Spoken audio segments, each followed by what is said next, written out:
Assalamualaikum warahmatullahi wabarakatuh. Selamat siang dan salam sejahtera. Perkenalkan, nama saya Kalkila Nastian dengan NIM 250750023 dari Pendidikan Vokasional Teknik Mesin. Video ini adalah tugas ujian akhir semester saya dengan judul Pancasila sebagai Sistem Etika dalam Kehidupan Sehari-hari. Tujuan pembahasan ini adalah menjelaskan konsep Pancasila sebagai sistem etika, menganalisis kasus nyata, memberi solusi dan yang sesuai nilai Pancasila, serta menyampaikan gagasan ini secara sistematis. Mari kita mulai dari pengertian dasar, yaitu etika. Etika berasal dari bahasa Yunani yaitu ethos, yang berarti ada kebiasaan atau watak. Secara sederhana, etika adalah ilmu yang membedakan mana tindakan yang baik dan mana yang buruk, serta mengatur hak dan kewajiban moral kita. Etika menjadi standar perilaku agar kita tidak merugikan orang lain. Selanjutnya, apa itu Pancasila sebagai sistem etika? Pancasila bukan hanya dasar negara, melainkan seperangkat nilai dan moral yang disepakati bangsa Indonesia sebagai pedoman moral. Kelima, sila saling berkaitan dan utuh. Sila ke-1, moral spiritual dan ketuhanan. Sila kedua, nilai kemanusiaan yang adil dan beradab. Sila ketiga, persatuan dan cinta tanah air. Sila keempat, demokrasi, musyawarah, dan kebijaksanaan. Sila kelima, nilai keadilan dan sosial kesejahteraan bersama. Sebagai pedoman moral, Pancasila memiliki fungsi utama sebagai pedoman hidup, mengarah dan tindakan sesuai jati diri bangsa. Kedua, sebagai tolok ukur, alat penilaian apakah tindakan kita benar atau salah. Ketiga, sebagai dasar penyelesaian masalah, karena setiap persoalan sosial itu dicari solusi lewat nilai Pancasila. Keempat, sebagai persatuan menjaga keutuhan di tengah keragaman suku, agama, dan budaya kita.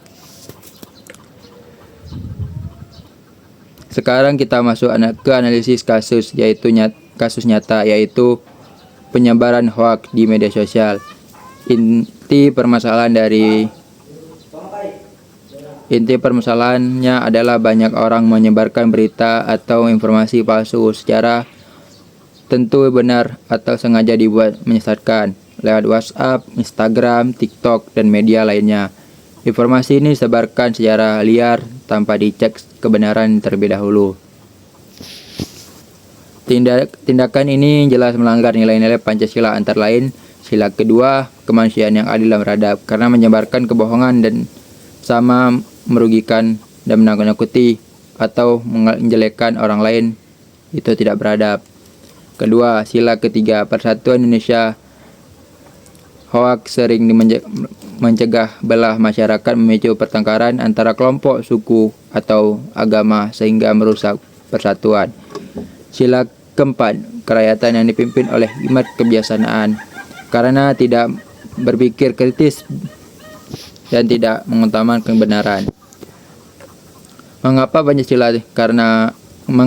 tidak sesuai Pancasila? Karena Pancasila mengajarkan kita jujur, bertanggung jawab, dan menjaga kedamaian. Menyebarkan hoaks adalah kebalikan nilai dari itu.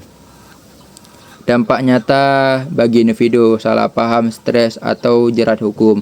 Bagi masyarakat, timbul keributan dan hilangnya rasa saling percaya. Bagi bangsa, stabilitas negara terganggu dan terhambat kemajuan. Jadi penjelasan bahwa perbuatan menyebarkan hoaks penyelenggaraan nyata terhadap etika Pancasila yang berakibat buruk bagi semua pihak. Lalu bagaimana solusi menurut nilai Pancasila? Pertama, terapkan sila ke-1, bertakwa, dan bahwa berbohong itu perbuatan buruk secara agama dan moral. Jangan menyebarkan hal yang tidak benar. Kedua, terapkan sila ketiga, hargai orang lain. Ingat prinsip penting, belum tentu benar, jangan sebarkan. Cek dulu fakta dan sumber informasinya. Ketiga, pegang teguh sila ketiga. Sadari bahwa menjaga persatuan dan kedamaian adalah tanggung jawab kita. Jangan biarkan berita bohong merusak persaudaraan bangsa ini. Keempat, gunakan akal sehat. Sila keempat, berpikir kritis, utama kebenaran dan kebijaksanaan, bukan emosi atau kebencian saat berbagi informasi. Sebagai penutup, dapat disimpulkan bahwa Pancasila bukan sekadar hafalan, melainkan sistem etika lengkap menjadi pedoman hidup kita sehari-hari.